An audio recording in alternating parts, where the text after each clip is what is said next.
Okay, hear me out. It might just be that you are the reason you are not getting as much sales as you should be getting from your business. Let me explain.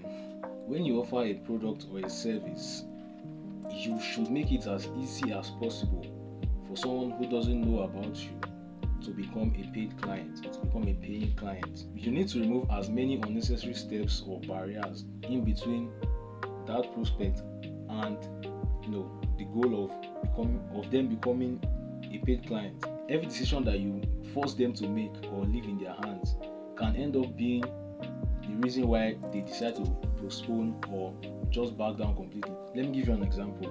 You run a store, a digital store, an online store where you sell some products, and for whatever reasons that you have decided, you do not put your prices, like you don't put your prices whenever you post the goods. Now, I'm pretty sure you can come up with 100 and something reasons why you think that's the best way to go about it. But the truth is, you have just put one barrier between you and the customer, meaning that before your prospect can buy your services, they now have to send you a message or reach out to you and then ask, how much is this thing?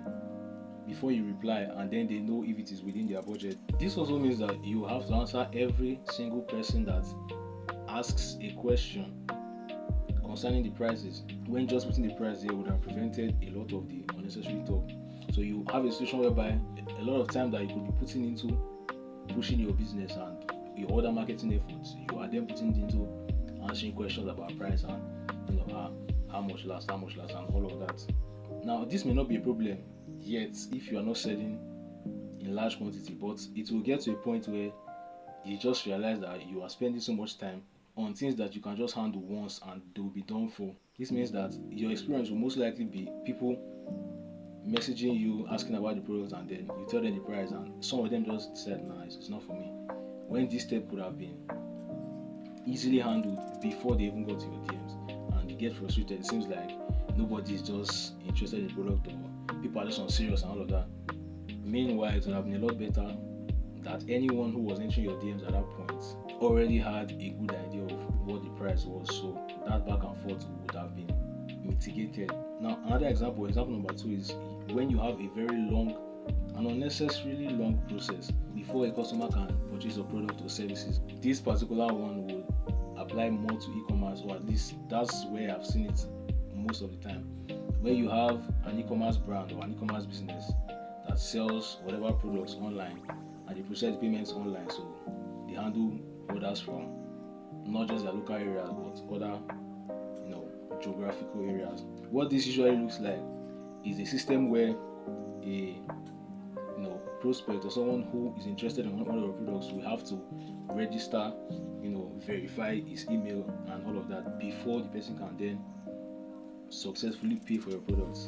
Now, I understand that it is very valuable to collect client information, your customer information, and I always push for that because there's a lot more you can do. You can do a lot of retargeting, both with Facebook ads and email and all of that, and dynamic ads and things of that nature, and those things are very, very powerful. But at the same time, you want to give that option to people who just don't want to commit the full effort of making an account and then registering all of that. They should also have an option to process payments and then buy what they want to buy and move on. This would make sure that that barrier can be avoided. So if somebody just doesn't want to, because there are people who don't want to make that long commitment, like people's attention is very, very expensive now. Like, I want to buy one product and then I'm seeing sign up with this, and I put it, I verify email, and I have to open my Gmail, check the OTP and everything, and before I'm like, I'll just do this later, and I've done this thing a couple of times where some products, the registration process might just be so long, and I'm like, I'll do this another time, until today I've forgotten about all of them. So that option should always be there. Now, the third example would be a situation whereby you give your customers too many options. So you have primary services you offer or primary products that you sell, and then let me treat it one after the other. So for services, you have primary services you offer. Now, when you are running your marketing campaign, you should focus on those primary services. Even if you have other services that you offer that you kind of complement, or usually somewhere at the front, they would usually need those services. You can always upsell them on those services instead of now putting all of them, in display. First time they are trying to make a decision with what to go with, or whatever package they want to go with, and then they have 13, 20 different options.